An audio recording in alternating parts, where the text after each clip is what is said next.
ഒരു വലിയ മനക്കോട്ട കെട്ടിയ മുതലാളിയായിട്ടാണ്. മനക്കോട്ട എന്ന് പറഞ്ഞാൽ നടക്കാത്ത സ്വപ്നങ്ങൾക്ക് എഡിറ്റിംഗ് ആണ് എൻ്റെ കരിയർ എന്ന് തോന്നിയ ഏത് മൊമെന്റിലാണ്? പിന്നെ ഒരു ക്യാമറ എനിക്ക് വലിയ പേടിയില്ലാണ്ടായി.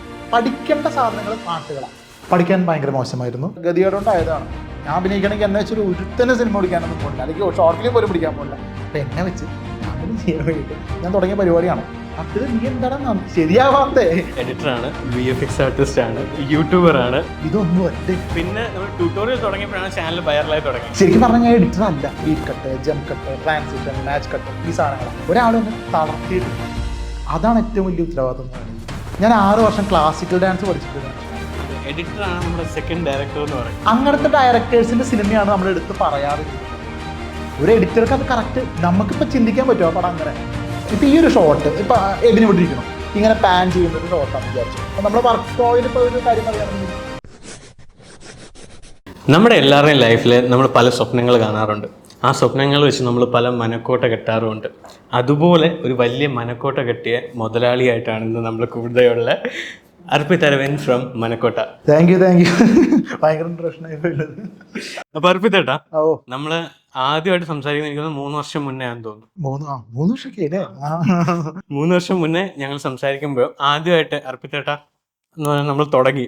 പിന്നെ നമ്മൾ സംസാരിച്ചു വന്നപ്പോൾ ഏതാണ്ട് വീട്ടിനടുത്ത് ചേട്ടനായിട്ട് പക്കത്ത് വീട്ട് പയ്യൻ. അതെ, വലിയ കാര്യത്തിൽ ഞങ്ങൾക്ക് സംസാരിച്ചു. ഒരു മണിക്കൂർ നമ്മളൊന്ന് സംസാരിച്ചു. ആണോ?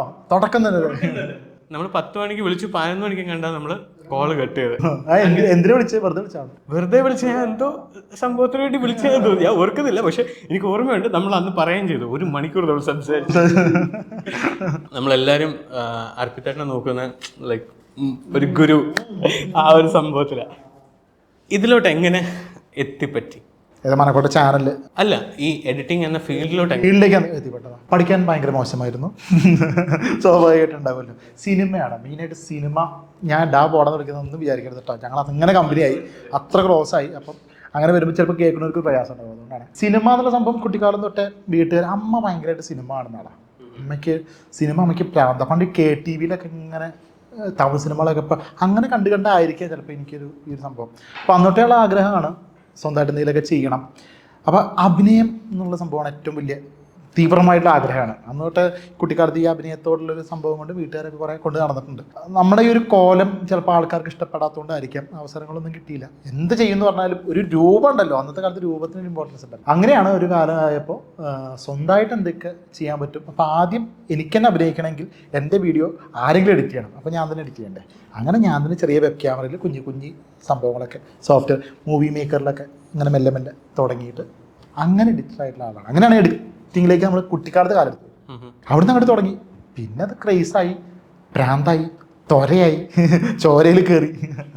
എനിക്ക് ഓർമ്മയുണ്ട് അർപ്പിതേട്ടൻ്റെ ആദ്യത്തെ വീഡിയോ കാണുന്നത് പുള്ളി തന്നെ ചെയ്ത ചെറിയ VFX എഡിറ്റ് വെച്ച് യൂട്യൂബിൽ ഇതെങ്ങനെ ചെയ്തു എന്ന് പറഞ്ഞ വീഡിയോസിലൂടെയാണ് അല്ലേ? അപ്പോൾ അതിലോട്ട് എങ്ങനെ എത്തിപ്പെട്ടത്? അതെന്ന് വെച്ചാൽ നമ്മളിപ്പോൾ ഞാൻ പറഞ്ഞില്ലേ, ഫസ്റ്റ് ഞാൻ ഈ എഡിറ്റ് ചെയ്യുന്ന വീഡിയോസ് എന്ന് പറഞ്ഞാൽ അത് കണ്ടിട്ടുണ്ട്. പഴയ വീഡിയോസ് ഒന്നും കണ്ടിട്ടുണ്ട്. അവിടെ തന്നെ തുടങ്ങി ചെറിയ എന്തോ ഷോർട്ട് ഫിലിംസ് ഒക്കെ ആദ്യം ഇട്ടിട്ടുണ്ടായിരുന്നു ചാനൽ. പിന്നെ നമ്മൾ ട്യൂട്ടോറിയൽ തുടങ്ങിയപ്പോഴാണ് ചാനൽ വൈറലായി തുടങ്ങി.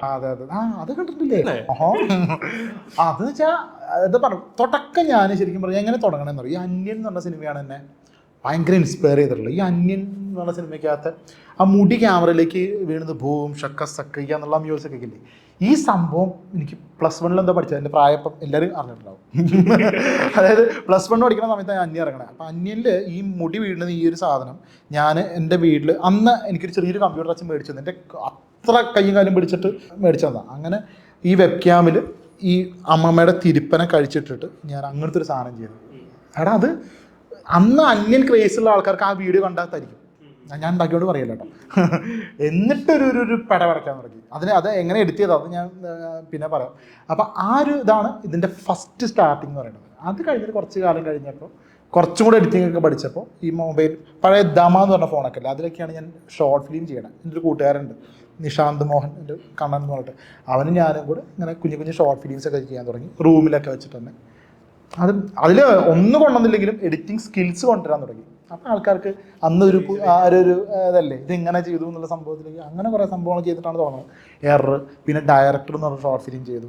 അതൊക്കെ യൂട്യൂബിൽ ഇപ്പോഴും ഇരിക്കുന്നുണ്ട്. അതിൽ കുറേ എഡിറ്റിംഗ് സംഭവങ്ങളൊക്കെ ഉണ്ട്. അങ്ങനെയാണ് ഇത് സ്റ്റാർട്ട് ചെയ്തത്. ഇപ്പം എനിക്കറിയാവുന്ന അർപ്പിത്തേട്ടൻ ഒരു എഡിറ്ററാണ്, ഒരു VFX ആർട്ടിസ്റ്റാണ്, ഒരു യൂട്യൂബറാണ്. ഇപ്പോൾ ചെറുതായിട്ട് ഡയറക്ഷനിലോട്ടൊക്കെ കയറി തുടങ്ങിയിട്ടുണ്ട്. അപ്പോൾ how do you want to be known as? എങ്ങനെ അറിയപ്പെടണം? അറിയപ്പെടണം ശരിക്കും പറഞ്ഞു ഞാൻ പറഞ്ഞില്ലേ, ആദ്യത്തെ ആഗ്രഹം എടാ അഭിനയം. ഞാൻ ഇപ്പം എബിൻ വ്ളോഗ്സിന് അറിയുന്ന 3 കാര്യങ്ങളല്ലേ, ഇതൊന്നും അല്ലേ സത്യത്തിൽ ഇതൊന്നും അല്ല. ഞാൻ പണ്ട് ഞങ്ങളുടെ നിലമ്പൂർ നാടക ട്രൂപ്പിലെ കണ്ടായിരുന്നു. ഞാനൊരു നടനായിരുന്നു ശരിക്കും പറഞ്ഞു കഴിഞ്ഞാൽ. ഞാൻ 6 വർഷം ക്ലാസിക്കൽ ഡാൻസ് പഠിച്ചിട്ടുള്ളൊരു മനുഷ്യനാണ്. ആർക്കെങ്കിലും അറിയോ? അതായത് ഡാൻസറായിരുന്നു. നാട്ടിലേക്കൊന്നും പോയിട്ടില്ല, ചെയ്യുക അങ്ങനെയൊക്കെ ഉള്ളൂ. മെയിനായിട്ട് നടൻ, ഡാൻസർ, അങ്ങനത്തെ രീതിയിൽ ഞങ്ങളുടെ നാട്ടിൽ ട്രൂപ്പുകളിൽ ഡാൻസ് കളിക്കുകയും നാടകം ചെയ്യും. നിലമ്പൂർ കലാക്ഷേത്രം എന്ന് പറഞ്ഞൊരു ട്രൂപ്പൊക്കെ ഇപ്പോഴും ഉണ്ട്. ആ ട്രൂപ്പൊക്കെ അതിലൊക്കെ കുഞ്ഞു വേഷങ്ങളൊക്കെ ചെയ്ത് അങ്ങനെ ഒരുപാട് നാടകങ്ങൾ ഞങ്ങൾ കുറേ സ്റ്റേജ് കയറിയിട്ടുണ്ട്. മിമിക്രി ചെയ്യുമായിരുന്നു. മിമിക്രി സ്റ്റേറ്റ് പോയിട്ടുണ്ട് ഞാൻ +1 ഇത് ഒരുപാട് എന്നെ പൊക്കണ പരിപാടി പോയില്ലേ. അല്ല ഞാൻ പറയുന്നത് വെച്ചാൽ ഇതൊക്കെ കണക്റ്റഡാണ്. അന്ന് ഈ സാധനങ്ങളും സ്റ്റേജിൽ കയറി പെർഫോം ചെയ്യുന്ന ആ ഒരു സംഭവം ഉണ്ടല്ലോ, ആ ഒരു കറ കളഞ്ഞ ഒരു അറപ്പ് മാറിയിട്ടുള്ള ഒരു സംഭവമാണ് എന്നെ ഈ യൂട്യൂബിലേക്കൊക്കെ എത്തിച്ച്. ശരിക്കും പറഞ്ഞു കഴിഞ്ഞാൽ നമുക്ക് പിന്നെ ഒരു ക്യാമറ എനിക്ക് വലിയ പേടിയില്ലാണ്ടായി. നമ്മൾ അത്രയും ജനങ്ങളുടെ മുമ്പിൽ വെച്ചിട്ട് ഓരോന്നൊക്കെ കാണിക്കുന്നതല്ലേ. അപ്പം പിന്നെ അങ്ങനെയാണ് ഇത്. അപ്പം ഇതും ശരിക്കും അറിയപ്പെടാൻ അതല്ലേ ചോദിച്ചത്, നമ്മൾ എങ്ങനെ അറിയപ്പെടണം എന്നില്ലേ. എങ്ങനെ അറിയപ്പെടണം എന്ന് പറഞ്ഞാൽ എനിക്കൊരു നടനായിട്ടാണ് ശരിക്കും ആഗ്രഹം. അത് കഴിഞ്ഞിട്ട് ഡയറക്ടർ ഗതികേടുകൊണ്ടായതാണ്. ഞാൻ അഭിനയിക്കണമെങ്കിൽ എന്നെ വെച്ചൊരു ഒരുത്തന്നെ സിനിമ പിടിക്കാനൊന്നും പോകില്ല, അല്ലെങ്കിൽ ഷോർട്ട് ഫിലിം പോലും പിടിക്കാൻ പോകില്ല. അപ്പോൾ എന്നെ വെച്ച് ഞാൻ തന്നെ ചെയ്യാൻ വേണ്ടിയിട്ട് ഞാൻ തുടങ്ങിയ പരിപാടിയാണ്. അപ്പോൾ അങ്ങനെ എന്തെങ്കിലും ഒരു കലാകാരനായിട്ട് അറിയപ്പെടാൻ ഇഷ്ടമാണ്. ഓക്കെ, ഒരു ഓവറോൾ അങ്ങനെ നമ്മളിവിടെയൊക്കെ ഉണ്ടാവണം. ഇപ്പം ശരിക്കും മനക്കോട്ടെ ഞാൻ ട്യൂട്ടോറിയൽ ആൾക്കാർക്ക് ഇപ്പം ഇങ്ങനെയൊക്കെ പഠിപ്പിച്ചു തരുന്ന ഒരാളിനേക്കാൾ ഉപരി ശരിക്കും പറഞ്ഞു കഴിഞ്ഞാൽ നമ്മളെ തന്നെ 4 ആൾ അങ്ങനെ അറിയുന്നുണ്ടല്ലോ. ഒരു കാലത്ത് എനിക്ക് ഒരു ബാലതാരമായിട്ടൊക്കെ കാണാൻ ഒരു കാലത്ത് ആഗ്രഹിച്ചിരുന്നു, പക്ഷെ ബാലതാരമായിട്ട് അറിയപ്പെട്ടില്ല. അപ്പം ഇത് എവിടെയെങ്കിലും ഒന്ന് ആൾക്കാർ എന്നെ കണ്ടാൽ മതി എന്നായി. അങ്ങനെ തുടങ്ങിയതാണ് മനക്കോട്ടെ. അതായിട്ട് കണക്ട് ചെയ്തൊരു കാര്യം ചോദിച്ചോട്ടെ, ലൈക്ക് അന്ന് വെറും അർപ്പിത്തരവിന്ദ് മനക്കോട്ടയിലെ അർപ്പിത്തരവിന്ദ് എന്ന് മാറിയപ്പോൾ വന്ന ചേഞ്ചസ് എന്തൊക്കെയാണ്? ഒരു ചേഞ്ചുമില്ല. മനക്കോട്ടയിൽ ഇപ്പം എന്താ വെച്ചാൽ ആൾക്കാർക്ക് ഇപ്പം അർപ്പിതരവിന്ദിനേക്കാൾ അറിയുന്നത് മനക്കോട്ട എന്നുള്ള വാക്ക്. ചിലപ്പോൾ ആ വേടിൻ്റെ പ്രത്യേകതയായിരിക്കും. ചിലർ അരവിന്ദേട്ടാന്ന് വിളിക്കും. ചിലപ്പോൾ നല്ല ജനുവും ഭയങ്കര നമ്മളെ ഫോളോ ചെയ്യുന്ന ആൾക്കാർ മാത്രമേ അർപ്പിതേട്ടാന്ന് വിളിക്കുന്നുള്ളൂ.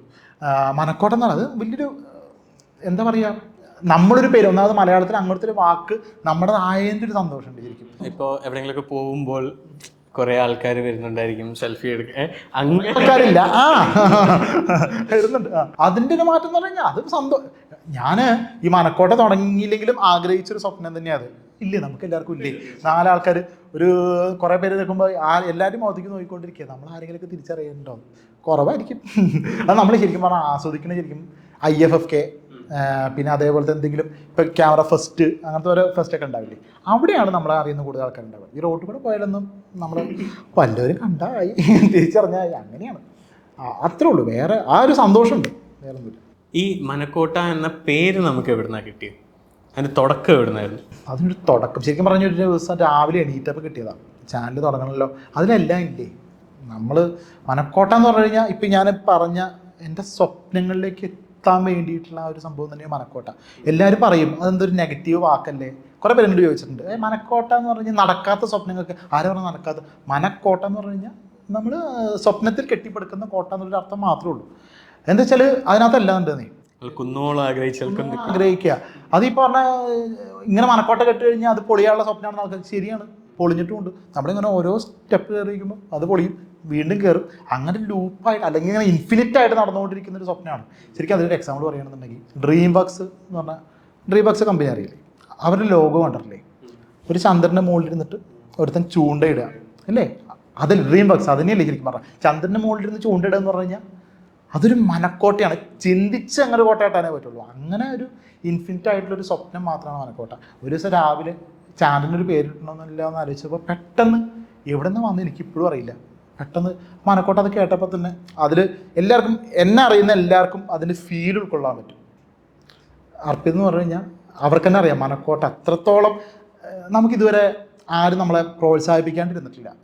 കുട്ടിക്കാലം തൊട്ടേ ഇതിനു വേണ്ടി ശ്രമിച്ച് എല്ലാവരും നീ എന്തെങ്കിലും ഒന്ന് ആവും, ഉറപ്പായിട്ടും ആവും, അങ്ങനെ കേട്ട് വളർന്ന ആളാണ്. ഒരാളും എന്നെ തളർത്തിയിട്ടില്ല. അതാണ് ഏറ്റവും വലിയ ഉത്തരവാദിത്വം എന്ന് പറയുന്നത്. അത് വലിയൊരു കാര്യമാണ്, വലിയ കാര്യം. കാരണം എന്താ വെച്ചാൽ ചിലർ എന്താ പറയുക, എല്ലാവരും കൂടുതൽ ഞാനൊക്കെ ഒരുപാട് എല്ലാവരുടെയും ഇത് ചീത്തവിളിയൊക്കെ കേട്ടാണ് ഈ ലെവലിൽ അല്ല. ഇതെന്താ പ്രശ്നം എന്ന് വെച്ചാൽ നമ്മൾ തുടക്കം തൊട്ടേ ഇങ്ങനെ ഓരോന്നൊക്കെ ചെയ്തേ അർപ്പിത നീ എന്താണ് ശരിയാവാത്തേ അങ്ങനെ ചോദിക്കണേ, അതാ പ്രശ്നം. അങ്ങനെ കേട്ട് സ്വപ്നം കണ്ടാണ് എവിടെ എത്തിയെന്നൊന്നുമല്ല പറയണത്, ഇപ്പം ഇങ്ങനെയെങ്കിലും എത്തിയില്ലേ അതിൻ്റെ ഒരു പേരിൽ അതാണ് മനക്കോട്ട.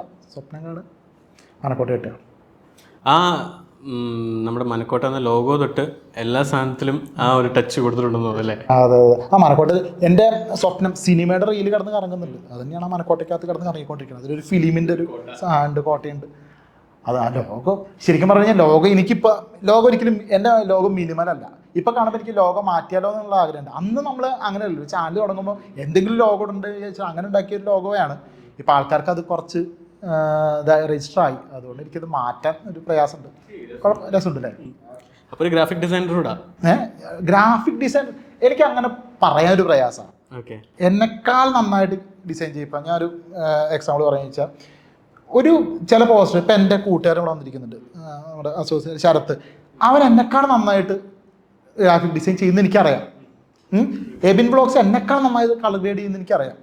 അപ്പം ഞാനൊരു ഗ്രേഡിങ് ആർട്ടിസ്റ്റാണെന്ന് പറഞ്ഞു കഴിഞ്ഞാൽ എനിക്കൊരു പ്രയാസമാണ്. അയ്യോ എബിനൊക്കെ വിട്ടിരിക്കുമ്പോൾ ഞാനെങ്ങനെ, ശരത്ത് വിട്ടിരിക്കുമ്പോൾ എങ്ങനെ ഞാനൊരു ഗ്രാഫിക് ഡിസൈനറാണെന്ന് പറയും. അങ്ങനെ സംഭവമുണ്ട്. ഇപ്പം എൻ്റെ വർക്ക് തന്നെ എനിക്ക് പറ്റുന്നതൊക്കെ ഞാൻ ചെയ്തിട്ടുണ്ട്. ഗ്രേഡിങ് ഇപ്പോൾ ബ്രോയെ ഏൽപ്പിക്കുന്നു, അല്ലെങ്കിൽ പോസ്റ്റർ ഇപ്പോൾ ശരത്തിനെ ഏൽപ്പിക്കുന്നു എന്ന് പറഞ്ഞു കഴിഞ്ഞാൽ അപ്പം ഞാനൊന്നും ഒരു ഡിസൈനർ ആണോ ചോദിച്ചു കഴിഞ്ഞാൽ ചെറുതായിട്ടൊക്കെ ചെയ്യും, അങ്ങോട്ട് ചെയ്യും, എല്ലാം ചെയ്യും, അത്രേ ഉള്ളൂ. ഈ എഡിറ്റിംഗ് നമ്മൾ ഇതിലോട്ട് എത്തിപ്പറ്റിയ കാര്യം പറഞ്ഞു. എഡിറ്റിംഗ് ആണ് എൻ്റെ കരിയർ, ഇതിലോട്ടാണ് ഇനി എനിക്ക് പോകേണ്ടത് എന്ന് തോന്നിയ ഏത് മൂമെന്റിലാണ്? ഇതന്നെ ഒരാൾ വിളിച്ചിട്ട് ചാൻസ് തരുന്നില്ല, ആരും അഭിനയിപ്പിക്കണില്ല, കുറേ നടന്നു. നമ്മളൊക്കെ ശരിക്കും പറഞ്ഞു കഴിഞ്ഞാൽ എൻ്റെ അച്ഛനൊക്കെ ഒരുപാട് കൊണ്ടു നടന്നിട്ടുണ്ട്. ചെറുക്കൻ പഠിത്തത്തിൽ വലിയ ഒന്നും ഉണ്ടാക്കാൻ പോകണില്ല എന്ന് വീട്ടുകാർക്ക് പണ്ട് മനസ്സിലായി. ഏട്ടൻ അത്യാവശ്യം പഠിക്കുകയൊക്കെ ചെയ്യും. അപ്പോൾ അവൻ ആ വഴിക്ക് കൊണ്ടുപോകാം. ഇവനാണെന്നുണ്ടെങ്കിൽ ഈ അഭിനയം സിനിമ എന്നൊക്കെ പറഞ്ഞിട്ട് പണ്ട് ഈ അച്ഛൻ നമ്മുടെ ഈ എറണാകുളത്തൊക്കെ പണ്ട് ഞാൻ വരുന്നത് കലാഭവനിലാണ്. പണ്ട് വീട്ടുകാരുടെ വിചാരം എന്താ വെച്ചാൽ കലാഭവനിൽ മിമിക്രി പഠിക്കാൻ പോയി കഴിഞ്ഞാൽ ഇവൻ സിനിമാ നടനാവും, അങ്ങനൊരു ഇതുണ്ടായിരുന്നു. അപ്പോൾ അന്നത്തെ കാലത്ത് വീട്ടുകാർ അങ്ങനെ കുറേ കൊണ്ടു നടന്നു. ഇവിടെ എല്ലാ ആഴ്ചയിലും ഞാൻ ഇവിടെ എറണാകുളം വരുമായിരുന്നു കലാഭവനിൽ വെച്ചാൽ ഒന്നും ആയില്ല. അപ്പം നമ്മൾക്ക് മനസ്സിലാവുമല്ലോ നമ്മളിപ്പോൾ ഇത് പിന്നെ ഒരു പ്രായം എത്തി കഴിഞ്ഞ് കഴിഞ്ഞാൽ പിന്നെ നമ്മളൊരു ജോലിയിലേക്ക് കയറുക എന്നുള്ളതൊക്കെ നിർബന്ധമായിട്ടുള്ള കാര്യമാണല്ലോ. അപ്പോൾ ശരിക്കും പറഞ്ഞു കഴിഞ്ഞാൽ പിന്നെ ഞാൻ എനിക്ക് വേണ്ടിയിട്ടാണ് എൻ്റെ വീഡിയോസ് ചെയ്യാൻ വേണ്ടിയിട്ടാണ് ഞാൻ എഡിറ്ററായി തുടങ്ങിക്കഴിഞ്ഞപ്പോഴാണ് അതിൻ്റെ ഒരു രസം, അതിൻ്റെ ഒരു സുഖം മനസ്സിലാക്കി തുടങ്ങിയത്. ആ പെട്ടെന്ന് തൊട്ട് പിന്നെ അത് പ്രൊഫഷണലാക്കി, പിന്നെ ഇങ്ങനെ ഫ്രീലാൻസ് പരിപാടിയൊക്കെ ആയിട്ട്, പിന്നെ ടീച്ചറായിട്ട് കയറി, അങ്ങനെ ശരിക്കും പറഞ്ഞാൽ ഞാൻ എഡിറ്റർ അല്ല. അത് വേറെ കാര്യം കേട്ടോ. എഡിറ്റർ ഞാനൊരു 3D ആർട്ടിസ്റ്റ്. അങ്ങോട്ട് വരാല്ലേ? അപ്പൊ ഇപ്പൊ പറയണ്ടല്ലേ, അന്ന് അതിലോട്ട് വാ. ചേട്ടൻ ഈ പറഞ്ഞല്ലേ ലൈക്ക് ഇതിലോട്ട് ഇങ്ങനെ പറ്റിയാണ്. സെയിം എൻ്റെയും കേസിൽ ഇത് തന്നെയാണ്. ഞാനും ഇതുപോലെ ചെറുതായിട്ടൊക്കെ ഡാൻസ് ഒക്കെ കളിക്കുക. വീഡിയോസ് എഡിറ്റ് ചെയ്ത് കാണാനായിരുന്നു എനിക്കിഷ്ടം. അപ്പോൾ എല്ലാ ഡാൻസ് കഴിഞ്ഞിട്ട് പിന്നെ വീഡിയോസ് എടുത്തിട്ട് അത് എഡിറ്റ് ചെയ്ത് കാണുമ്പോൾ നമുക്ക് കിട്ടുന്നൊരു സന്തോഷം ഉണ്ടല്ലോ. അതന്നെ, അതൊരു 10-20 പ്രാവശ്യം വീഡിയോ റിപ്പീറ്റ് അടിച്ച് കാണുക, അതിന്റെ ബീറ്റ് കട്ടും കാണിക്കുക.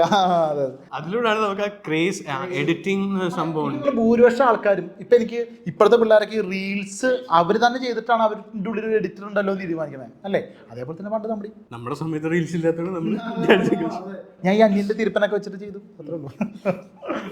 നെക്സ്റ്റ്, ഈ എഡിറ്റിംഗിൽ നിന്ന് ടീച്ചിങ്ങിലോട്ട് എങ്ങനെ എത്തി? നല്ലൊരു ടീച്ചറാണെന്ന് ഞാൻ പലരും കേട്ടിട്ടുണ്ടോ? ഓ നല്ല ടീച്ചർ. അപ്പൊ എങ്ങനെ ടീച്ചിങ് എന്ന എല്ലാവർക്കും പഠിപ്പിക്കാൻ പറ്റത്തില്ല, വർക്ക് അത് നമുക്കറിയാമല്ലോ. എല്ലാവർക്കും വർക്ക് ചെയ്യാൻ പറ്റും, പക്ഷേ ഈ മനസ്സിലുള്ള കാര്യം അതുപോലെ ഒരാൾക്ക് പറഞ്ഞു കൊടുക്കാൻ ഇച്ചിരി പാടുള്ള കാര്യമാണ്. അപ്പോൾ അതിലോട്ട് എങ്ങനെ എത്തിപ്പറ്റി എന്നുള്ള കാര്യം അതെന്ത് സംഭവിച്ചാൽ ഒന്നാമത് ഇത് തന്നെയായിരിക്കും. എനിക്ക് ഈ ഒരു മടിയില്ല. ഇപ്പം അതൊക്കെ പോയി, കാരണം അത്രത്തോളം സ്റ്റേജിലൊക്കെ പെർഫോം ചെയ്തിട്ടും. അപ്പം ഒരു കാര്യം എനിക്കും എൻ്റെ മനസ്സിലുള്ളൊരു കാര്യം ഒന്ന് പ്രിപ്പയർ ചെയ്യാണ്ട് അങ്ങോട്ട് വിളിച്ച് പറയാനുള്ളൊരു ധൈര്യം പണ്ടോട്ടേ ഉണ്ടല്ലോ. അപ്പോൾ അതുകൊണ്ടായിരിക്കാം ഇപ്പം എനിക്കറിയുന്ന സോഫ്റ്റ്വെയർ അത് ചിലപ്പോൾ ശരിക്കും നമുക്ക് ഈ സംസാരിക്കാനുള്ള നാക്ക് തന്നെയായിരിക്കും ചിലപ്പോൾ പഠിപ്പിക്കാനുള്ള കഴിവ് ഉണ്ടാക്കുക. പിന്നെന്താ വെച്ചാൽ ചില കാര്യങ്ങൾ ആൾക്കാരിലേക്ക് കൂടുതൽ എത്തിക്കണം എന്നുള്ളത് പണ്ട് ഇൻസ്റ്റിറ്റ്യൂട്ടിലൊക്കെ പഠിപ്പിച്ചിട്ടുള്ള ഒരു ശീലമുണ്ട്. അതൊക്കെ എങ്ങനെ സംഭവിച്ചതെന്ന് എനിക്കറിയാൻ പാടില്ല. അങ്ങനെ സംഭവിക്കും. വളരെ ലൈക്ക് സോഫ്റ്റ് ആയിട്ടാണ് ഓരോ കാര്യങ്ങൾ മനസ്സിലാക്കുന്നത്. അപ്പോൾ ഒരു രസമുണ്ട്, ഒരു നാക്കുണ്ട് പഠിപ്പിക്കുന്നതിൽ. അപ്പോൾ അതെങ്ങനെ വന്നു? അതെങ്ങനെ വന്നത്? അതങ്ങനെ വന്നു. അതെന്ന് വെച്ചാൽ നമുക്ക് ഇപ്പം ഏതെങ്കിലും വിഷയമല്ലേ, നമ്മൾ പഠിച്ചൊരു രീതി ഉണ്ടാവുമല്ലോ, നമ്മൾ ചിലപ്പോൾ അത് എത്ര എഫേർട്ട് എടുത്ത് പഠിച്ച് ആ മൊമെൻറ്റ് ചിലപ്പോൾ എനിക്ക് ഓർമ്മയുണ്ട്. കാരണം എന്താ വെച്ചാൽ ആ ഒരു പോയിന്റ് ഞാൻ അത്ര കഷ്ടപ്പെട്ടാണ് പഠിച്ചത്. ഇപ്പം നമ്മൾ ആ പോയിന്റ് ചിലപ്പോൾ അത്ര കഷ്ടപ്പെടണ്ട, ഇപ്പം ആ പോയിന്റിനെ കുറിച്ച് നമുക്ക് ധാരണയുണ്ട്. ഇത് നമ്മൾ ചിലപ്പോൾ ക്യാമറയുടെ മുമ്പിൽ വെച്ച് പറഞ്ഞു കഴിഞ്ഞാൽ ആൾക്കാർക്കൊന്നും മനസ്സിലാവാൻ പോകില്ല. അപ്പം ഞാനിത് എങ്ങനെ തുടങ്ങി എന്നുള്ള സംഭവം ഉണ്ടല്ലോ, ആ പിച്ച വെച്ചൊരു സാധനമുണ്ട്, ആ പിച്ചയിൽ ഞാൻ അങ്ങോട്ട് തുടങ്ങും. അങ്ങനെ തുടങ്ങുന്നതുകൊണ്ടായിരിക്കും ബിഗിനേഴ്സ് ആയിട്ടുള്ള ആൾക്കാർക്ക് ചിലപ്പോൾ മനസ്സിലാവണം ആയിരിക്കും അല്ലേ? അതെ, തീർച്ചയായും എനിക്ക് പെട്ടെന്ന് കിട്ടിയത്. ഞാനും പഠിപ്പിക്കുമ്പോൾ ഞാൻ ആലോചിക്കുന്നത് വെച്ചാൽ എൻ്റെ മുന്നിലൊരു 5 വയസ്സുകാരൻ ഇരിപ്പുണ്ട്. അപ്പോൾ അവൻ എങ്ങനെ മനസ്സിലാവുന്ന എന്ത് എക്സാമ്പിൾസ് ആണുള്ളത് അതിലൂടെ മനസ്സിലാക്കി കൊടുക്കാം വലിയ കോൺസെപ്റ്റ്. അപ്പോൾ പിള്ളേർക്ക് പെട്ടെന്ന് കണക്റ്റ് ആവും. ആ ഒരു മെത്തേഡിൽ എൻ്റെ ടീച്ചിങ് സ്റ്റൈൽ. ഇനി നമുക്ക് കുറച്ച് യൂട്യൂബിലോട്ട് കിടക്കാം. ബ്രോ ഒരു യൂട്യൂബറാണ്. കഴിഞ്ഞ എത്ര വർഷമായി നമ്മൾ തുടങ്ങിയിട്ട്? ഇപ്പോൾ 2019 തുടങ്ങിയതാണ്. 2019 ആഗസ്റ്റ് 3. 5 വർഷമായി. 5 വർഷം. അപ്പോൾ യൂട്യൂബാണോ മെയിൻ ഇൻകം സോഴ്സ്, അതല്ലാതെ വേറെ എന്തെങ്കിലും വലിയ വലിയ ബിസിനസ്സുകളൊക്കെ? ഒരു കാലത്ത് യൂട്യൂബിൽ കുഴപ്പമില്ലാണ്ട് എൻ്റെ കുടുംബമൊക്കെ പോറ്റി വലിയ സംഖ്യ ഒന്നുമല്ല, കുഴപ്പമില്ലാത്തൊരു എമൗണ്ട് കിട്ടിയായിരുന്നു. അത് ആ കോവിഡിൻ്റെ സമയത്താണല്ലോ നമ്മൾ ഒന്ന് പച്ച പിടിക്കണം ശരിക്കും പറഞ്ഞു കഴിഞ്ഞാൽ. ആ സമയത്ത് കുഴപ്പമില്ലാണ്ട്, പിന്നെന്താ വെച്ചാൽ അന്ന് എനിക്ക് കുറച്ച് പ്രൊമോഷൻ വർക്കുകളൊക്കെ കിട്ടി, കുഴപ്പമില്ലാത്തൊരു ഇത് ഉണ്ടായിരുന്നു. ഇപ്പോഴത്തെ അവസ്ഥ അതല്ല. ഇപ്പം എന്ന് പറഞ്ഞാൽ മൊത്തത്തിൽ യൂട്യൂബ് ആൾക്കാർക്ക് ഇപ്പം നേരമില്ലല്ലോ, ഇപ്പോൾ ഈ യൂട്യൂബ് മൊത്തം കണ്ടുകൊണ്ടിരിക്കുക എന്നുള്ളത്. അപ്പോൾ അതിൻ്റെ ഒരു പ്രയാസം മൊത്തത്തിൽ ചാനലിന് ബാധിച്ചിട്ടുണ്ട്. പിന്നെ അത് മാത്രമല്ല, ഞാൻ വീഡിയോസ് ഇടുന്നത് കുറച്ച് കുറവാണ്. അത് വേറെ ഒന്നും കൊണ്ടല്ല കേട്ടോ, നമുക്ക് മടി. അപ്പോൾ പച്ചയ്ക്ക് പറയല്ലേ, അത് അവളിലേക്ക് ഞാൻ വരാം, മടിയുണ്ട്. പിന്നെ വേറെ കുഞ്ഞു വർക്ക്, ഞാൻ ഒരു വർക്ക് കിട്ടിക്കഴിഞ്ഞാൽ പിന്നെ അത് തല വായിച്ചുകൊണ്ട് അങ്ങനെ ഇരിക്കും. അപ്പോൾ പിന്നെ ചാനൽ നമ്മുടേതായതുകൊണ്ടേ അതാണ് പ്രശ്നം. അതാ പ്രശ്നം. നമ്മുടെ സാധനമായിട്ട് നമുക്ക് മാറ്റി വെക്കാം. മറ്റേത് അങ്ങനെയല്ല. മറ്റേത് വേറെ ആൾക്കാരാണെന്നുണ്ടെങ്കിൽ ആ ഉത്തരവാദിത്തം നമുക്ക് കൂടും. അങ്ങനെ കുറച്ച് ഒരു വള്ളി പൊട്ടിയ ചിന്താഗതി ഉണ്ട്. അതാണ് പ്രശ്നം. അതെ, ഞാനും 1 വർഷമായി വീഡിയോ ഇട്ടു. എത്ര? അത് കുറവാണല്ലോ. നിർത്തി പറയില്ല, എനിക്ക് പോടാന്നൊക്കെ വിളിക്കാന്ന്. ഇതേ അവസ്ഥ തന്നെ നമ്മുടെ ആയതുകൊണ്ട് ക്ലൈന്റ് വർക്ക്സ് നമുക്ക് കിടക്കുമ്പോൾ നമുക്ക് അതിന് പ്രയോറിറ്റി കൊടുക്കും. നമ്മുടെ അവിടെ കിടന്നോട്ടെ എന്നുള്ള രീതിയിൽ മാറ്റി വെച്ച് ഇപ്പൊ നോക്കുമ്പോൾ അയ്യോ കഴിഞ്ഞ ഒക്ടോബറിലെ വീഡിയോ ഇട്ടേ ആണല്ലേ, 1 വർഷമായോ അതിനെ? അയ്യോ.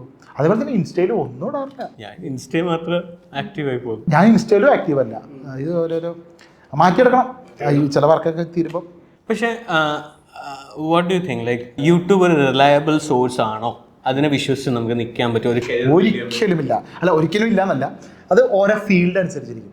ഇപ്പോൾ ഒന്നാമത് ശരിക്കും പറഞ്ഞാൽ ഞാൻ ഈ ഒരു മനക്കോട്ടം എന്ന് പറഞ്ഞാൽ ഈ എഡിറ്റിംഗ് ചാനൽ തുടങ്ങിയ സമയത്ത് അധികം ആൾക്കാരില്ല, വളരെ കുറച്ചായിട്ടുള്ള ആൾക്കാരൊക്കെ ഉള്ളൂ. അപ്പോൾ അതിൽ നമുക്ക് ഒന്ന് പച്ച പിടിക്കാൻ പറ്റി. പിന്നെ അത് കഴിഞ്ഞിട്ട് കുറച്ച് പേര് സ്റ്റാർട്ട് ചെയ്തു, അവരൊക്കെ പെട്ടെന്ന് നിർത്തി. കാരണം എന്താ വെച്ചാൽ ജീവിക്കാൻ പറ്റില്ല അവർക്കൊന്നും. അപ്പോൾ ഇപ്പം എനിക്ക് തോന്നുന്നു ഈ ഒരു സീസണിൽ ഈ വ്ളോഗിങ് അല്ലെങ്കിൽ എന്താ ഡേ ഇൻ മൈ ലൈഫ് എന്നൊക്കെ പറഞ്ഞിട്ട് അങ്ങനത്തെ ആൾക്കാരൊക്കെ അല്ലേ, അവരൊക്കെ ഒരു ഫ്ലോയിൽ പോകുന്നുണ്ട്. പക്ഷെ അവർക്കും അവരുടെ ഭാവി കുറച്ച് കഴിയുമ്പോൾ മാറും. പുതിയതായിട്ട് ഇതുവരെ ആൾക്കാർ കണ്ടിട്ടില്ലാത്ത അല്ലെങ്കിൽ അവർക്ക് എന്തെങ്കിലും പുതുമ വന്ന സാധനങ്ങൾ കൊണ്ടുവന്നു കഴിഞ്ഞാൽ അവർ കുറച്ച് കാലം നിൽക്കും. ഇപ്പോൾ ഓരോരുത്തർ ഇപ്പം യൂട്യൂബിൽ വലിയ നിലനിൽക്കുന്ന ഓരോരുത്തരുടെയും ഒരു ഏകദേശം 1 വർഷത്തെ ഇപ്പോഴത്തെ അവരോട് ചോദിച്ചു കഴിഞ്ഞാൽ നല്ല വ്യത്യാസം ഉണ്ടാവും. അപ്പം തന്നെ ഉറപ്പല്ലേ അവിടെ ഒരു ലൈഫ് ഇല്ല എന്നുള്ളത്. അപ്പോൾ എൻ്റെ ഒരു അഭിപ്രായത്തിൽ നമുക്ക് ഇതിനൊക്കെ ശരിക്കും പറഞ്ഞു കഴിഞ്ഞാൽ നമുക്ക് വേറൊരു സോഴ്സ് ഉണ്ട്, അതുകൊണ്ടാണ്. അല്ലാതെ ഇതൊന്നും ലൈഫ് ടൈം നമുക്ക് കൊണ്ടുപോകാൻ പറ്റുന്ന ഒരു ഉറപ്പില്ല. നമ്മുടെ മെയിൻ ഇൻകം അതല്ല, നമ്മളതൊരു മാർക്കറ്റിംഗ് എന്നുള്ള രീതിയിൽ അതായത് നമ്മൾ വിസിബിൾ ആയി കഴിഞ്ഞാൽ നമ്മളൊരു പബ്ലിക് ഫിഗർ ആക്കാൻ പറ്റുന്ന ഒരു കാലത്ത് ഇങ്ങനെയൊക്കെ ചെയ്തു വെച്ച് ശരിക്കും പറഞ്ഞാൽ ഞാനിപ്പോഴും പഴയ വീഡിയോയിലൊക്കെയാണ് പോണത്. മനക്കോട്ടാണ് ഇപ്പം എൻ്റെ പ്രീമിയർ പ്രോൻ്റെ പഴയ ട്യൂട്ടോറിയലൊക്കെ കാണുമ്പോൾ ആൾക്കാർക്ക് ഇപ്പോഴത്തെ വീഡിയോ അറിയും കൂടി ഇല്ല, നോട്ടിഫിക്കേഷൻ പോണ്ടേ ഇവർക്ക്. 2 വർഷം മുന്നേ FCP ട്യൂട്ടോറിയൽ കണ്ടിട്ട് ഇപ്പോഴും അതിൽ പറഞ്ഞ ഡയലോഗൊക്കെ വന്നിട്ട് അന്ന് ഇങ്ങനെ പറഞ്ഞില്ലേ എന്നൊക്കെ പറഞ്ഞിട്ട് ആൾക്കാർ ചിരിക്കുക. ഇപ്പൊ പറഞ്ഞൊന്നും ആൾക്കാർക്ക് അറിയില്ല, കാരണം അവർക്ക് ഒരു നോട്ടിഫിക്കേഷൻ പോലും പോണില്ല. ഒരു 2000 വ്യൂ കിട്ടിയ ഭാഗ്യം എന്ന രീതിയിലാണ് ഇപ്പൊ നമ്മൾ കാണാൻ. എനിക്ക് തോന്നുന്നു കുറച്ചുകൂടെ എവർഗ്രീൻ കണ്ടന്റ് ആണ് നമ്മുടെ. അതാണ് അത് നമുക്ക് മാത്രമുള്ളൊരു ഗുണം. അപ്പൊ നമ്മള് എന്താ ടെക്കിലൊക്കെ ഉള്ള നമ്മുടെ കുറെ ഫ്രണ്ട്സ് ഉണ്ടല്ലോ യൂട്യൂബില്, അവരൊക്കെ പറയും അവര് അർപ്പിതേട്ടാ നിങ്ങൾക്കൊരു ഭാഗ്യമുണ്ട്, നിങ്ങളുടെ 4 കൊല്ലമുള്ള മുമ്പ് ഞങ്ങൾ ഇപ്പോഴും അതിരുന്ന് കാണാറുണ്ട്. പക്ഷെ ഞങ്ങൾ അന്നൊരു പുതിയ ഇറങ്ങിയ മൊബൈല് കാണിച്ച് പരിചയപ്പെടുത്തി കഴിഞ്ഞാൽ ആ മൊബൈലിൽ പോലും ആൾക്കാർ സെർച്ച് ചെയ്യില്ല. അങ്ങനെ അവരെയും കാണില്ല. ആ ഒരു ഗുണം മാത്രം നമുക്കുണ്ട്. നമ്മൾ എവർഗ്രീൻ ആയിട്ട് അവിടെ ഇരിക്കും. ചില വീഡിയോസൊക്കെ ഇപ്പോഴും പഴയ അതുകൊണ്ട് തന്നെ ആൾക്കാർ കണ്ട് തിരിച്ചറിയില്ല, ആ കോലൊന്നും ഇല്ലപ്പോഴേ. എൻ്റെ അവസ്ഥ അതെ, അത് കുറെ നേരം നോക്കിയിട്ടൊക്കെയാണ് വരിക. യൂട്യൂബ് ഒരു നല്ല കരിയർ ആണോ അല്ലയോ എന്ന് പലരും ചോദിക്കാറുണ്ട്. അതാ പറഞ്ഞത്. ഇപ്പം എന്താ വെച്ചാൽ ചിലരോട് നമ്മൾ അല്ല എന്ന് പറയുമ്പോൾ അവർ ഇതിപ്പോൾ നമ്മൾ വന്ന് ഇവന് പണിയാവാം, അവൻ്റെ ചാടിയ അങ്ങനെ. ശരിക്കും പറയുക നല്ല കരിയർ ആണ്. നിങ്ങൾ പുതുതായിട്ടൊരു സംഭവം ഇപ്പം ഏറ്റവും വലിയ പ്രശ്നം എന്താ വെച്ചാൽ നമ്മുടെ കുടുംബത്തിൽ നമ്മുടെ ഫ്രണ്ട്സിൻ്റെ ഇടയിലൊക്കെ യൂട്യൂബ് ചാനലുണ്ട്. അർപ്പിത് ബ്രോ ഇത്രയും ഫോളോവേഴ്സൊക്കെ ഉള്ളതല്ല, ഞങ്ങളൊന്ന് ബൂസ്റ്റ് ചെയ്ത് വിട്ടാൽ എന്ത്. അപ്പോൾ ഇവർക്ക് അറിയില്ല ശരിക്കും പറഞ്ഞാൽ ഞാനിപ്പോൾ ഡേ ഇൻ മൈ ലൈഫ് എന്ന് പറഞ്ഞിട്ട് വെറുതെ എൻ്റെ വീട്ടിലത്തെ കാര്യങ്ങൾ വെച്ചാൽ ഒരുത്തന്നെ കാണണ്ടാവില്ല. അപ്പോൾ എനിക്ക് യുണീക്കായിട്ടുള്ള എന്തെങ്കിലും കഴിവുണ്ട്, ആ കഴിവ് കാണിച്ചുകൊണ്ട് മാത്രമാണ് എനിക്ക് ഇത്രയെങ്കിലും വ്യൂസ് ഉണ്ടായത്. അപ്പോൾ ആൾക്കാർ എന്തെങ്കിലും വീഡിയോ ഇട്ട് കഴിഞ്ഞാൽ കരിയർ ഉണ്ടാക്കാം എന്നുള്ള രീതിയിൽ വരണ്ട. അല്ലാതെ പുതിയതായിട്ട് എന്തെങ്കിലുമൊക്കെ അവർക്ക് കഴിവുള്ളൊരു കണ്ടന്റ് കൊണ്ടുവന്നു കഴിഞ്ഞാൽ അവർക്ക് ലൈഫുണ്ട്. എനിക്ക് മനസ്സിലായ കാര്യം എന്ന് വെച്ച് കഴിഞ്ഞാൽ ഒന്നല്ലെങ്കിൽ ഇൻഫോ, അല്ലെങ്കിൽ എന്റർടൈൻമെന്റ്, അല്ലെങ്കിൽ ഇൻഫോർടൈൻമെന്റ്. ഈ ഒരു കാര്യമാണ് കൂടുതൽ വർക്കാണ്. ലാസ്റ്റ് പറഞ്ഞ സാധനമാണ്. രണ്ടും കൂടെ മിക്സ് ആയി കഴിഞ്ഞാൽ കുറച്ചും കൂടെ ആൾക്കാർക്ക്. നമ്മുടെ ഷസാമിന്റെ വീഡിയോസ് പുള്ളി ഫണ്ണും ആണ്, പ്ലസ് നല്ലൊരു ഇൻഫർമേഷൻ പാസ് ചെയ്യും. ഇതിന് മുന്നേ ടെക് ചാനൽസ് കുറെ ഉണ്ടായിരുന്നു, എന്റർടൈൻമെന്റ് ചാനൽസ് ഉണ്ടായിരുന്നു. പക്ഷെ ഇത് രണ്ടും മിക്സ് ചെയ്തപ്പോഴാണ് ആൾക്കാർ കുറച്ചുകൂടെ. അതാണ് വ്യത്യാസം. ഇങ്ങനെ എന്തെങ്കിലും വെറൈറ്റി സംഭവങ്ങൾ കൊണ്ടുവരുമ്പോഴാണ് അവിടെ നമുക്കൊരു ട്രെൻഡിങ്ങിലോട്ട് കയറാനോ അല്ലെങ്കിൽ ആൾക്കാർക്ക് കണ്ടിരിക്കാൻ തോന്നണം. ഇപ്പം ശരിക്കും പറഞ്ഞാൽ ഇപ്പോഴും ഇപ്പം ഷസാമിൻ്റെ ചിലപ്പോൾ ഇൻട്രോ കഴിഞ്ഞ് ആ ടെക്കിലേക്ക് കയറുമ്പോൾ ചിലപ്പോൾ ആൾക്കാർ സ്കിപ്പ് ആവുമായിരിക്കും. കാരണം എന്താ വെച്ചാൽ പുള്ളിയെ ഇഷ്ടമാണ്, അങ്ങനെ ആവണം. അതെ, എന്താ ഒരു നമ്മളെ കാണാൻ വരണം. നമ്മുടെ ഇതിലൊക്കെ കുറച്ച് പ്രയാസം, അത് കുറച്ച് കഴിയണം അങ്ങനെയൊക്കെ ആയി കിട്ടാൻ. അതാണ്. അപ്പോൾ ഇത് പുതിയൊരാളിത് കൊണ്ടുവരിക, അല്ലെങ്കിൽ ഇപ്പം ഹാഷിറൊക്കെ ചെയ്യുന്ന പോലെ കോമഡി വീഡിയോസൊക്കെ ചെയ്ത് അല്ലേ, അത് പിന്നെ ഏത് സമയത്തും റീച്ചുള്ള സംഭവം. എവർഗ്രീൻ, അതും എവർഗ്രീൻ. പക്ഷെ അതിലും ട്രെൻഡിങ് സാധനങ്ങൾ ആ സമയത്തേ പോകുള്ളൂ. പിന്നെ എന്താ വെച്ചാൽ അതിന് തല ഒരുപാട് പുകയ്ക്കേണ്ട കാര്യമുണ്ട്. നമുക്കൊരു സമ്മതിക്കണം, നമ്മുടെ അഖിൽ NRD, ഹാഷിർ, ഇവരൊക്കെ ഡെയിലി കണ്ടന്റ് ഇടുന്നുണ്ട്. നമുക്ക് ഒരു വീഡിയോ എടുത്ത് എഡിറ്റ് ചെയ്തിട്ട് ഇത്ര സമയം എടുക്കുന്നത്. ഇവരെന്തുമാത്രം പെട്ടെന്നാണ് ഒരു ഇൻസ്റ്റൻസ് നടക്കുന്നു, ഉടനെ അവർ അതിന് സ്ക്രിപ്റ്റ് ഉണ്ടാക്കുന്നു, ഷൂട്ട് ചെയ്തു, എഡിറ്റ് ചെയ്യുന്നു, അടുത്ത ദിവസം ഇടുന്നു. എല്ലാ ദിവസവും ഇടുന്നുണ്ട് പുള്ളി. ആണല്ലേ? അയ്യോ, എത്രയാണ്? ഒരു വർഷമല്ലേ വീഡിയോ ഇട്ടിട്ട്? അപ്പോൾ നമുക്ക് തിരിച്ച് എഡിറ്റിലോട്ട് വരാം. സോ ഏത് എഡിറ്റിംഗ് സോഫ്റ്റ്വെയർ ആണ് യൂസ് ചെയ്യുന്നത് ആൻഡ് എന്തുകൊണ്ട്? എഡിറ്റിങ്ങിനാണെങ്കിൽ പ്രീമിയർ പ്രോ യൂസ് ചെയ്യണത്. എന്തുകൊണ്ട് ചോദിച്ചാൽ അതേ അറിയുള്ളൂ. ഞാൻ പറയല്ലേ, ഞാനങ്ങനെ ഇപ്പോൾ മൂവി മേക്കറിൽ എഡിറ്റ് ചെയ്ത ആളാണ്. ഇപ്പം ഞാൻ നേരത്തെ വിട്ടുപോയ കാര്യം മുമ്പ് പറഞ്ഞിട്ടുണ്ട്. ഇപ്പം അന്യൻ്റെ സംഭവം പറഞ്ഞു. ഈ ക്രേസ് വന്ന സംഭവമല്ലേ. ഇപ്പം ഈ മൂവി മേക്കറിൽ ശരിക്കും പറഞ്ഞാൽ റിവേഴ്സ് പരിപാടി ഇല്ല. അപ്പം ആ റിവേഴ്സ് പരിപാടിയൊക്കെ പണ്ട് ഞാൻ ഓരോ ഫ്രെയിം കട്ട് ചെയ്ത് ഓരോ ഫ്രെയിം ഇങ്ങോട്ടും ഇങ്ങോട്ട് റിവേഴ്സ് ചെയ്യിപ്പിച്ചിട്ടുണ്ട്. അങ്ങനെ അപ്പോൾ ആ ഒരു മൂവി മേക്കറിൽ നിന്ന് പിന്നെ ഞാൻ ജമ്പ് ചെയ്തത് പ്രീമിയർ പ്രോയിലേക്കാണ്. അവിടെ ഡയറക്റ്റ് പ്രീമിയർ പ്രോ. അത് അല്ല, അന്ന് ഒരു സോഫ്റ്റ്വെയർ കാണുക, ഒരു കുതിരയുടെ പടവും ഫോട്ടോഷോപ്പ് അന്നൊരു കണ്ണും ഒരു ലെൻസും ഒക്കെ ആയിരുന്നു. പണ്ട് ഫോട്ടോഷോപ്പ് 7 ആണ് തോന്നുന്നത്. ആ സമയത്താണ് പ്രീമിയർ പ്രോ ഒരു കുതിരയായിരുന്നു തോന്നുന്നുണ്ട്. ഈ ഒരു സോഫ്റ്റ്വെയർ കുതിരയാണ്, എനിക്ക് ഓർമ്മയില്ല കേട്ടോ കറക്റ്റായിട്ട്. അതിലാണ് ഞാൻ ഓപ്പൺ ചെയ്തപ്പോൾ ഒരു കുന്തവും മനസ്സിലായിട്ടുണ്ടായിരുന്നില്ല. അപ്പം അന്ന് തൊട്ടേ ഒരു എഡിറ്റിംഗ് പഠിക്കണമല്ലോ എന്ന് വെച്ചിട്ട് ഞാൻ മറ്റേതിലേക്കൊന്നും പോയില്ല. പിന്നെ അന്ന് പവർ എന്നൊക്കെ പറഞ്ഞത് ഏതൊക്കെയോ പവർ ഡയറക്റ്റ് അതൊക്കെ ഉണ്ട്. അതിലേക്കൊന്നും പോയില്ല. ഞാൻ പ്രീമിയർ പ്രോ നോക്കി വിട്ടു. പിന്നെ കുറേ കാലം കഴിഞ്ഞപ്പോഴാണ് ഈ പ്രൊഫഷണൽ എഡിറ്റിംഗ് ചെയ്യുന്നത് ഇതാക്കിയാണ് പിന്നെയാണല്ലോ ഡാവിഞ്ചിയൊക്കെ ഇറങ്ങിയിട്ടുള്ളത്. ആ പ്രീമിയർ ആയിരുന്നു ഞാൻ തുടക്കം തൊട്ട് എഡിറ്റ് ചെയ്തിട്ടുണ്ടായിരുന്ന സാധനം. പുതിയതിലേക്കൊന്നും പോയില്ല, കാരണം പ്രീമിയർ ആഫ്റ്റേർഡ്സ് ആയിട്ട് കണക്റ്റഡാണ്, കോമ്പോസിറ്റിംഗ് ആയിട്ട്. അപ്പം അങ്ങനെ അഡോബിൻ്റെ പിള്ളേരെയാണ് ഞാൻ പോറ്റിക്കൊണ്ട് നടക്കുന്നത്. അങ്ങനെ പോയത്. ഞാൻ തുടങ്ങി വെച്ചത് മൂവി മേക്കറിൽ നിന്നാണ്. പിന്നെ പവർ ഡയറക്റ്റ് വന്നു, സോണി വെഗാസ് ഇത് ഞാൻ ഉപയോഗിച്ചിട്ടില്ല. ക്യാംടേഷ്യ, അങ്ങനെ ക്യാംടേഷ്യ സ്റ്റുഡിയോ, സ്ക്രീൻ റെക്കോർഡിങ് അത് ഞാൻ ഉപയോഗിച്ചിട്ടുണ്ട്. അതിൻ്റെ എറർ എന്ന് പറഞ്ഞ സോഫ്റ്റ്വെയറിൽ അത് കാണിക്കുന്നുണ്ട്. പിന്നെ നമ്മുടെ പവർ പോയിന്റിനകത്ത് എക്സ്പോർട്ട് ആസ് വീഡിയോ എന്നൊരു ഓപ്ഷൻ ഉണ്ട്. അപ്പൊ അത് വെച്ചിട്ട് അനിമേഷൻ ചെയ്യും. പവർ പോയിന്റ് എനിക്കൊരു പിന്ന് മാത്രമേ ഓർമ്മയുള്ളൂ. ഒരു പിന്ന് സൈക്കിളൊക്കെ ആവൂലേ. എഞ്ചിനീയറിംഗ് പഠിച്ചോണ്ട് കുറച്ച് പവർ പോയിന്റ് ചെയ്യണമായിരുന്നു. അപ്പൊ ആ രീതിയിൽ ഇപ്പൊ നമ്മൾ അഡോബിലോട്ട് വന്നല്ല, അഡോബിന്ന് നമ്മൾ ആഫ്റ്റർ എഫക്ട്സിലോട്ട് പോയെന്ന് പറഞ്ഞു. അപ്പൊ നമുക്ക് VFXലോട്ട് കിടക്കാം. എങ്ങനെ VFXൽ എത്തിപ്പറ്റി? വീണ്ടും ഇതൊക്കെ നമ്മൾ സാഹചര്യങ്ങൾ കൊണ്ട് എത്തിപ്പെടുന്ന സാഹചര്യം പറയുക. ശരിക്കും ഞാൻ സ്പെഷ്യലൈസ് ചെയ്തത് 3D ആയിരുന്നു.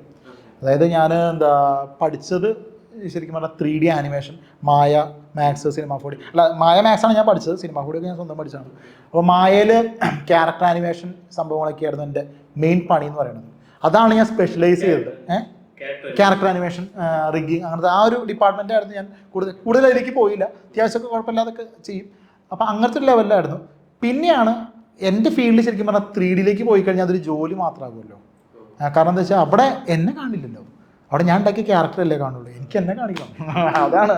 അതായത് പിന്നെയാണ് ഞാൻ ഷോർട്ട് ഫിലിംസ് ഒക്കെ ചെയ്യാൻ തുടങ്ങി. അപ്പോൾ എൻ്റെ ഷോർട്ട് ഫിലിംസിൽ എങ്ങനെ ഇത് യുണീക്ക് ആക്കാം എന്ന് വിചാരിച്ചിട്ടാണ് ഞാൻ ഈ VFXകൾ കൊണ്ടുവരുന്നത്. അപ്പോൾ മെയിനായിട്ട് മാച്ച് കട്ടുകൾ, ബീറ്റ് കട്ട്, അങ്ങനത്തെ സംഭവങ്ങളും എന്തെങ്കിലും ഷൂട്ടിങ്ങിലെ പ്ലാൻ ചെയ്ത് ചെയ്യും. അപ്പം നമുക്ക് ഈ എഡിറ്റിങ്ങിൽ ലിമിറ്റ് വരും. നമുക്ക് എഡിറ്റിങ്ങിൽ എപ്പോഴും അടുത്ത സ്റ്റെപ്പിലേക്ക് കിടക്കണം എന്നുണ്ടെങ്കിൽ നമുക്ക് എഡിറ്റിംഗ് മാത്രം പോരാ. അപ്പം ഞാൻ ചിലപ്പോൾ ചില സിനിമയിലൊക്കെ കാണുന്നത് നമ്മൾ ഇതെങ്ങനെ ചെയ്തു എന്നുള്ള സംഭവം ഉണ്ടല്ലോ. അപ്പോൾ ഞാൻ മനസ്സിലാക്കി തുടങ്ങിയത് എന്താ വെച്ചാൽ അത് എഡിറ്റിങ്ങിൽ നിൽക്കുന്ന കാര്യങ്ങളല്ല. അപ്പോൾ അത് അടുത്ത് സ്വിച്ച് ചെയ്യുന്നത് നേരെ VFXൽ. അവിടുന്ന് പിന്നെ മുകളിലേക്ക് 3D ഓൾറെഡി അറിയാം. അപ്പോൾ അങ്ങനെ 3D അങ്ങനെ കണക്ട് ചെയ്ത് കുറേ വർക്ക് ചെയ്തിട്ടുണ്ട്. എഡിറ്റിങ്ങും 3Dയും കൂടി ഉൾപ്പെടുത്തിയിട്ട് കുറേ സംഭവങ്ങൾ ചെയ്തിട്ടുണ്ട്. അങ്ങനെയാണ്. അപ്പോൾ എനിക്ക് വേണ്ടി എന്നെ കാണിക്കാൻ വേണ്ടി തുടങ്ങിയ സാധനങ്ങളൊക്കെയാണ് എല്ലാം നമുക്ക് വേണ്ടി ചെയ്ത് അവിടെ നിന്ന് പെതുക്കെ ബാക്കിയുള്ളവർക്ക് വേണ്ടി ആയതാ. ബാക്കിയുള്ളവർക്ക് കാശ് കിട്ടാൻ വേണ്ടിയിട്ട് ബാക്കിയുള്ളവർക്ക് വേണ്ടി കേട്ടായത്. നമ്മുടെ പണി മാത്രം ചെയ്താൽ കഞ്ഞി പോവില്ല, അത് മനസ്സിലായി. നാട്ടുകാർക്ക് വേണ്ടി ഓരോന്ന് ചെയ്തോടെ സെയിം എല്ലാവരുടെ അവസ്ഥ തന്നെ. ചേട്ടാ, നമ്മൾ VFX എന്ന് പറയുമ്പോൾ പലർക്കും തോന്നും ജസ്റ്റ് ഗ്രീൻ സ്ക്രീൻ മാറ്റുമ്പോൾ VFX ആയി, അതാണെന്നാണ്. പക്ഷേ VFXൽ തന്നെ പല സെഗ്മെൻറ്റേഷൻസ് ഉണ്ട്, പല ടൈപ്പ് ഓഫ് VFX ഉണ്ട്. അതിനെപ്പറ്റി ഒന്ന് നമ്മുടെ ഓഡിയൻസ് ഒന്ന് എക്സ്പ്ലെയിൻ ചെയ്യാം. എന്തൊക്കെ ടൈപ്പ് ഉണ്ട് അതിൽ? ബ്രോഡ് സ്പെഷ്യലൈസേഷൻ ഇപ്പോൾ 3D ആണെന്ന് പറഞ്ഞു, അതല്ലാതെ വേറെ എന്തൊക്കെയുണ്ട്? ഇത് മെയിനായിട്ട് ഇപ്പോൾ ഗ്രീൻ സ്ക്രീൻ കട്ട് ചെയ്യുന്ന മാത്രമല്ല ശരിക്കും. ഇപ്പം നേരത്തെ പറഞ്ഞ ചെറിയൊരു കളർ ഗ്രേഡിങ്ങിനെ കുറിച്ചും ചെറിയൊരു ധാരണ ഉണ്ടായിരിക്കണം. കാരണം എന്താ വെച്ചാൽ നിങ്ങൾ ഗ്രേഡൊക്കെ ചെയ്ത് തരുന്നൊരു സാധനം അതിനെ നമ്മളൊരു 3D ഒരു ഒബ്ജക്റ്റ് കൊണ്ടുവച്ചാൽ അതിനെ മാച്ച് ചെയ്യിപ്പിക്കണ പണി എന്ന് പറഞ്ഞാൽ അത് നമ്മുടെ ചെയ്യണം അല്ലേ. അപ്പം അങ്ങനത്തെ സംഭവങ്ങൾ വരുന്നുണ്ട്. പിന്നെ ഇതിപ്പോൾ CG ആയിട്ട് കണക്ട് ചെയ്യാൻ എന്താണെന്നുണ്ടെങ്കിൽ നമുക്ക് എന്താ ഈ വയർ റിമൂവൽ, അങ്ങനത്തെ കുറച്ച് പണികളുണ്ട്. പിന്നെ അതേപോലെ തന്നെ കോമ്പോസിറ്റിങ്, മെയിനായിട്ടുള്ള കോമ്പോസിറ്റിംഗ് പരിപാടി. ഇപ്പോൾ മെയിനായിട്ട് ഞാൻ വേറൊരു കാര്യത്തിലേക്ക് കൂടെ കിടക്കുക കേട്ടോ. ഇപ്പം നമുക്ക് ഏകദേശം ആ ലൊക്കേഷനുമായിട്ടൊന്ന് പരിചയപ്പെടും. ഇപ്പം ഞാനെന്താ വെച്ച് കഴിഞ്ഞാൽ ഈ പുറമേ നിന്നുള്ള വർക്കുകൾ ചെയ്യുന്നതൊക്കെ കൂടുതൽ സ്വന്തം ചെയ്തതിൻ്റെ കുറച്ച് കാര്യങ്ങൾ പറയാം. ഇപ്പം നമ്മളിപ്പം ഒരു വിഷ്വൽ ചെയ്യുകയാണെന്നുണ്ടെങ്കിൽ അതിൽ ഒരു ലൈറ്റ് സെറ്റ് ചെയ്യാമെന്ന് വിചാരിച്ചു. ബാക്കിൽ ഒരു എക്സ്പ്ലോഷൻ സംഭവിച്ചു. ആ എക്സ്പ്ലോഷൻ്റെ ഒരു സോഴ്സ് ലൈറ്റ് അവിടെ സെറ്റ് ചെയ്ത് കഴിഞ്ഞാൽ അതിന് മാച്ച് ചെയ്യിപ്പിച്ച് നമ്മൾ എന്ത് ചെയ്യണം, ഇവിടെ എക്സ്പ്ലോഷൻ ക്രിയേറ്റ് ചെയ്യണം. അപ്പോൾ ആ ഒരു ധാരണ നമുക്കിവിടെ വേണം, മനസ്സിലായില്ലേ. അപ്പം അങ്ങനത്തെ പരിപാടികൾ. പിന്നെ ഇത് മാത്രമല്ല, ഇതിനകത്ത് വേറെ ഡിപ്പാർട്ട്മെൻറ്റ് ഉണ്ട്, ടൈറ്റിൽ ആനിമേഷൻ എന്നുള്ള സംഭവങ്ങൾ. ഇതും നമ്മുടെ പണി തന്നെയാണ് അല്ലേ. ഇപ്പോൾ VFX വരികയാണെന്നുണ്ടെങ്കിൽ അത് പല വെറൈറ്റി രീതിയിൽ ചെയ്യുന്ന ടൈപ്പ് ഉണ്ട്. ഇപ്പം ശരിക്കും ഓൺ സ്ക്രീനിൽ തന്നെ ട്രാക്ക് ചെയ്ത് കയറ്റി, ഇപ്പം പ്രേമത്തിലൊക്കെ നോക്കിക്കഴിഞ്ഞാൽ ആ പ്രേമ മതിലിൻ്റെ മുകളിൽ ട്രാക്ക് ചെയ്ത് വരിക, അല്ലെങ്കിൽ ആ ടൈറ്റിൽ ആനിമേഷൻ ട്രാക്ക് ചെയ്ത് കയറ്റുക. ഇതിനൊക്കെ അപ്പോൾ ചിലർക്ക് ഇത് എല്ലാവർക്കും ചെയ്യാൻ പറ്റുന്ന പണിയല്ല കേട്ടോ. അപ്പോൾ ശരിക്കും നമുക്ക് ഈ ഡിപ്പാർട്ട്മെൻറ്റിൽ തന്നെ പല പല ആൾക്കാരായിട്ട് തിരിച്ചിട്ടുണ്ട്. കുറച്ച് ക്രിയേറ്റീവ് CG ചെയ്യുന്ന ആൾക്കാർക്ക് മാത്രമേ ഇങ്ങനെ ചിന്തിച്ച് ചെയ്യാൻ പറ്റുള്ളൂ. അല്ലെങ്കിൽ ഒരു മെയിനായിട്ട് എടുത്ത് ബാക്കിയുള്ളവരെ കൊണ്ട് പഠിപ്പിക്കണം. ഇപ്പോൾ ട്രാക്ക് ചെയ്യിപ്പിക്കാൻ എളുപ്പമാണ്. റോട്ടോ അതാണ് ഏറ്റവും വലിയ ചടങ്ങ്. ഈ ഒരു വിഷ്വലിൽ ബാക്കിൽ നമ്മൾ എന്തെങ്കിലും എക്സ്പ്ലോഷൻ ചെയ്യണമെന്നുണ്ടെങ്കിൽ നമ്മൾ റോട്ടോ ചെയ്യണം. ഏറ്റവും മടുപ്പിക്കണ പരിപാടിയാണ്. പക്ഷേ ഇതൊക്കെ നമുക്ക് ചിലപ്പം ക്രിയേറ്റീവ് അല്ലാത്ത ഒരാളെ ഏൽപ്പിക്കാൻ പറ്റും. ആ സമയത്ത് ഇതിലേക്ക് കുറച്ചും കൂടെ ക്രിയേറ്റീവായിട്ട് ചിന്തിക്കുന്ന ആൾക്കാർക്ക് മാത്രമേ മൊത്തം ഒരു VFX ആർട്ടിസ്റ്റ് ആണെന്ന് പറയാൻ പറ്റുള്ളൂ. മറ്റൊരു വെറും റോട്ടോ ആർട്ടിസ്റ്റുകൾ മാത്രമാണ് അല്ലേ. അതാണ് മെയിനായിട്ട്. അപ്പോൾ സിമ്പിളായിട്ട് നമ്മളൊന്ന് ഷോർട്ടായിട്ട് പറഞ്ഞു കഴിഞ്ഞാൽ എത്ര സെഗ്മെന്റ്സ് ഉണ്ട് ഇപ്പോൾ നമുക്ക്?